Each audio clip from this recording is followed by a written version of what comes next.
Treatment of cancer. The selection of treatment method for cancer patient depend upon tissue type from which tumor originate, extent of disease and physical status of patients. Treatment हम cancer में हम patient अगर patient में cancer है तो उस cancer को सबसे पहले डायग्नोस करेंगे, उसको कौन से ऑर्गन में कैंसर है, तो कहाँ तक एक्सटेंड हुआ है और उसका फिजिकल स्टेटस क्या, उसके अनुसार ही ट्रीटमेंट होगा कैंसर का। तो usually cancer patient treated with combined modality treatment, एक ट्रीटमेंट करेंगे वो कंबाइंड मॉडलिटी ट्रीटमेंट होगा जिसमें तीन तरह की ट्रीटमेंट होंगे। फर्स्ट है जो सर्जिकल होगा, सेकंड रेडिएशन थेरेपी के द्वारा, थर्ड है कीमोथेरेपी। उसमें नेक्स्ट है हम यूज़ करेंगे प्राइमरी, एडजुवेंट और पैलिएटिव। इन तीनों सर्जरी में यूज़ करेंगे। प्राइमरी सर्जरी यूज़ करेंगे, सेकंड एडजुवेंट साइक, पैलिएटिव के एंड ऑफ लाइफ केयर, जहाँ तक वो अपनी निजी जीवन जी सके।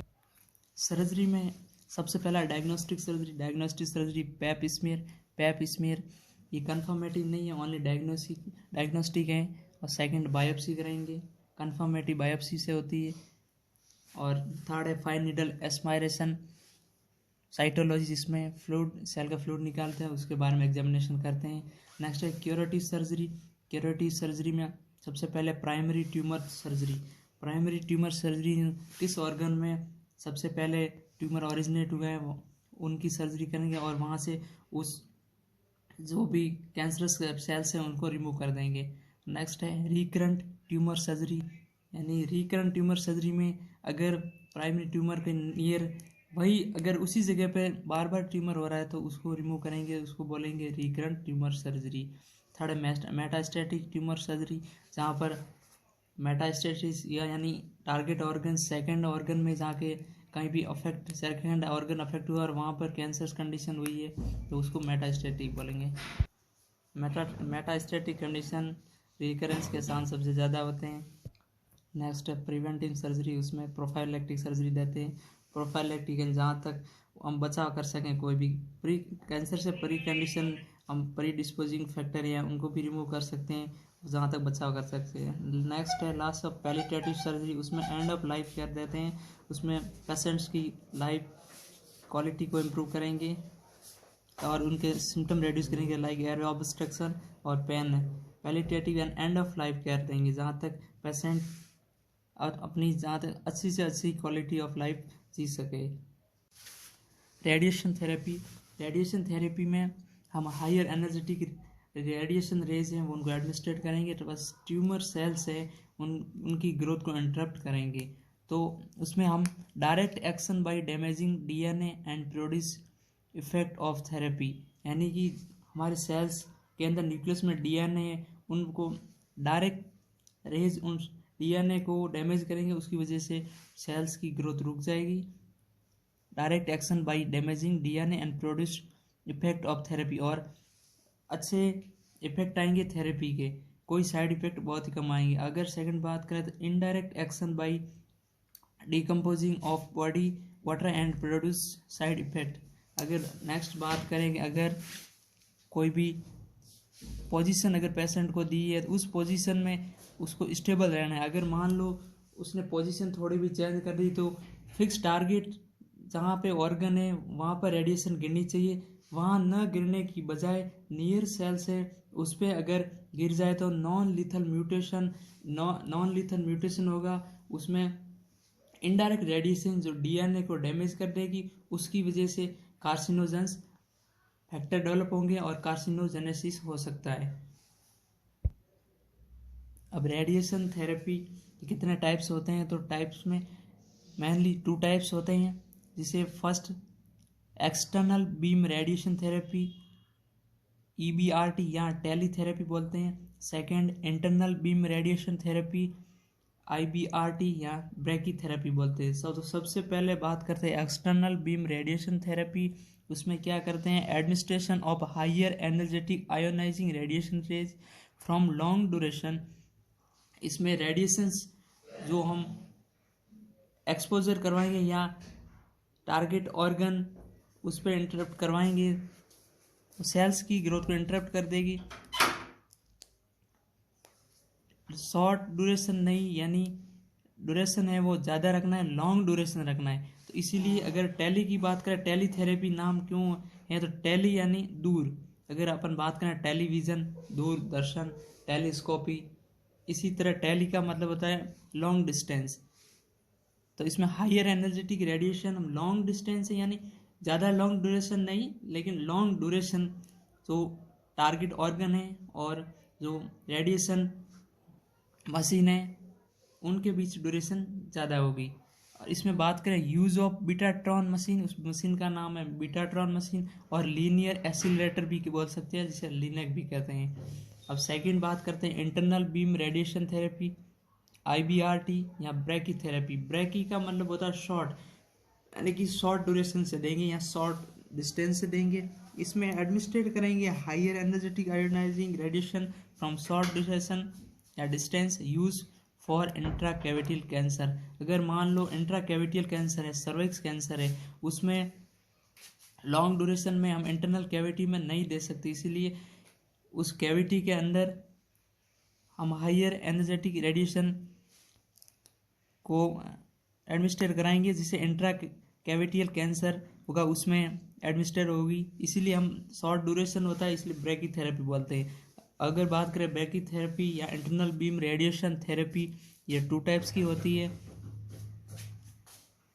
एक होता है shield sources radiation therapy, second है unshield source radiation therapy. Shield source radiation therapy में जो रेडियो एक्टिव मटेरियल्स होगा वो सोर्स यानी एक सोर्स के अंदर क्लोज होगा और इनक्लोज इन लेड कंटेनर, वो कंटेनर लेड का होता है जिससे वो एक्सपोजर ना हो नियर में, एक ही जगह पर एक्सपोजर होगा जहाँ पे अपन इंट्रा कैविटी में उसको इम्प्लांट करते हैं। सेकंड है अनसील्ड सोर्स रेडिएशन थेरेपी। इसमें थेरेपी वो रेडियो एक्टिव मटेरियल जो सोर्सेज है वो लेड कंटेनर में एनक्लोज नहीं होगा, डायरेक्टली इम्प्लांटेड इनटू कैंसर पे इम्प्लांटेड करेंगे और वहाँ उसकी रेडिएशन से वहाँ नियर सेल्स डैमेज हो जाएगी, एबनॉर्मल सेल्स डैमेज हो जाएगी और ग्रोथ रुक जाएगी।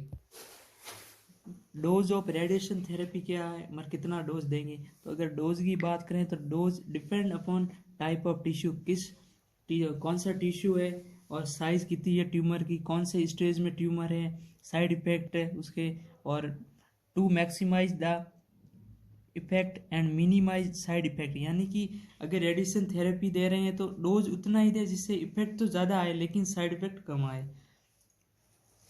To maximize the effect and minimize the side effect, radiation delivered into divided dose instead of single dose। हम रेडिएशन वो एक साथ में नहीं देंगे, मतलब एक साथ डोज पूरा नहीं देंगे, डिवाइडेड डोज देंगे। उसकी वजह से उसके साइड इफेक्ट तो कम आएंगे और इफेक्ट ज़्यादा आएंगे। अब उसकी यूनिट क्या है, यूनिट उसे ग्रे यूनिट होती है, और इसको ग्रे यूनिट के बारे में सबसे पहले लुइस हेड ग्रे ने सबसे पहले बताया था। अब रेडिएशन सेफ्टी की बात करें तो 3 कीज प्रिंसिपल्स हैं जिसे हम फॉलो करने पड़ते हैं। प्रोटेक्ट फ्रॉम रेडिएशन एक्सपोजर से प्रोटेक्ट रेडिएशन एक्सपोजर ना हो, उससे पेशेंट इफेक्ट अच्छे आए, और साथ ही अगर जो रेडियोलॉजिस्ट हैं उसके एक्सपोजर कम हो और साइड इफेक्ट अपने को कम आए। अब फर्स्ट देखें तो time directly proportional to radiation exposure, जितना टाइम ज़्यादा होगा रेडिएशन उतनी ही एक्सपोजर होगी, इसलिए हम शॉर्ट ड्यूरेशन और डिवाइडेड डोज में देते हैं, क्योंकि उससे वजह से रेडिएशन एक्सपोजर कम हो, इसलिए जितना टाइम ज़्यादा होगा रेडिएशन एक्सपोजर ज़्यादा होगी। सेकंड बात करें डिस्टेंस व्युत्क्रमानुपाती रेडिएशन एक्सपोजर। अगर मान लीजिए रेडिएशन वहाँ पे एक्सपोजर हो रही है, ट्रीटमेंट चालू है, और जितना अपना डिस्टेंस ज़्यादा होगा उतनी ही रेडिएशन एक्सपोजर कम होगी। अगर डिस्टेंस कम है तो रेडिएशन एक्सपोजर वो ज़्यादा होगी, इसलिए हमें कम से मिनिमम 20 फुट या 6 मीटर डिस्टेंस बनाए रखना है। थर्ड है शेल्डिंग डिवाइस। अगर मान लीजिए शेल्डिंग डिवाइस व्युत्क्रमानुपाती रेडिएशन एक्सपोजर, शेल्डिंग डिवाइस पूरी बॉडी पे है, जितना पूरा कवर करके रखेंगे उतनी रेडिएशन एक्सपोजर कम होगी। अगर रेडिएशन एक्सपोजर ज़्यादा हो रही है इसका मतलब शील्डिंग डिवाइस अपने प्रॉपर तरीके से बॉडी को कवर नहीं किया हुआ है। इसलिए हमें शील्डिंग डिवाइस को प्रॉपर तरीके से यूज़ करना है, साथ ही डिस्टेंस भी मेंटेन रखना है और डिवाइडिंग डोज में देना है, उससे रेडिएशन एक्सपोजर कम होगी। अब साइड इफ़ेक्ट की बात करते हैं कि रेडिएशन थेरेपी से कौन से साइड इफ़ेक्ट देखने को मिल सकते हैं।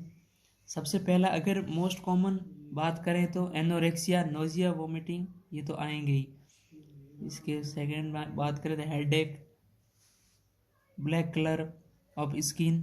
अगर वहाँ पर रेडिएशन एक्सपोज हो रही हैं और जहाँ पे ट्रीटमेंट चल रहा है उसकी स्किन का कलर वो ब्लैक हो जाएगा।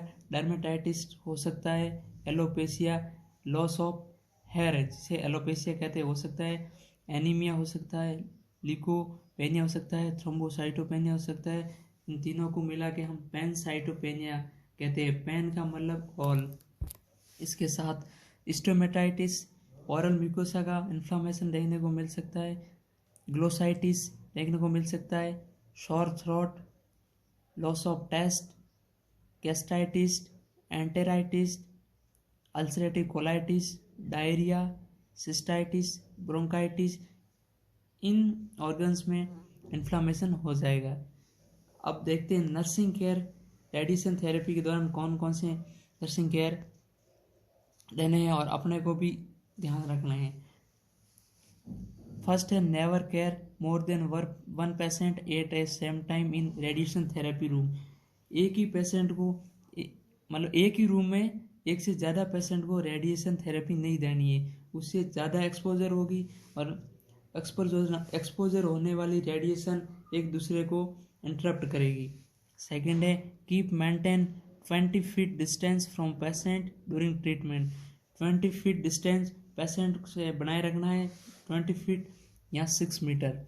प्रेग्नेंट नर्स एंड फैमिली या relative are not allowed in radiation therapy room during treatment. अगर ट्रीटमेंट चल रहा है तो इस समय फैमिली मेम्बर या प्रेग्नेंट वुमेन्स हैं, चिल्ड्रन हैं, फैमिली मेम्बर को अलाउ नहीं करना है। If any metallic implant radio active disposed during treatment, the nurse should use long-held forceps and put into lead container।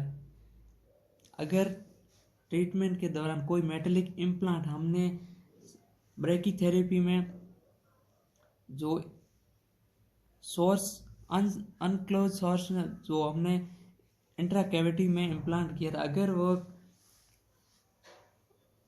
Disposed हो जाए तो उसको हम लॉन्ग हैंड फोर्सेप लेनी है और लेड कंटेनर जहाँ पे भी है उसके अंदर डिस्पोज कर देना है, क्योंकि